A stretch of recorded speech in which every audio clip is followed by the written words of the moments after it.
உன் கல்யாண விஷயமா ஏற்பாடு செய்திருக்கிறேன். எனக்கு கல்யாணம் எதை பத்தி நீ பேசக்கூடாது சொல்லி வச்சுட்டு. எனக்கு கல்யாணம் பண்றதுக்கு ஃபேர் கேர்ள் இந்தியாவிலே கிடையாது, எனக்கு நல்லா தெரியும்.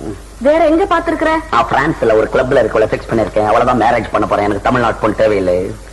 ஏண்டா தம்பி இப்படி எல்லாம் பேசலாமா?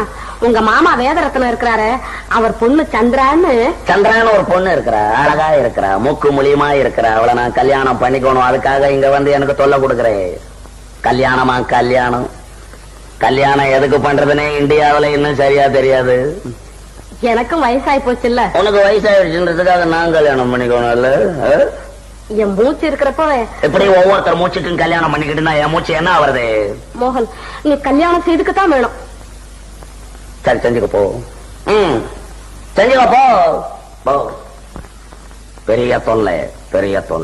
கல்யாணம் செய்து கொண்டுதான் மனிதன் வாழ்க்கை நடத்த வேண்டும் என்பதை இந்த நாட்டு சட்டம்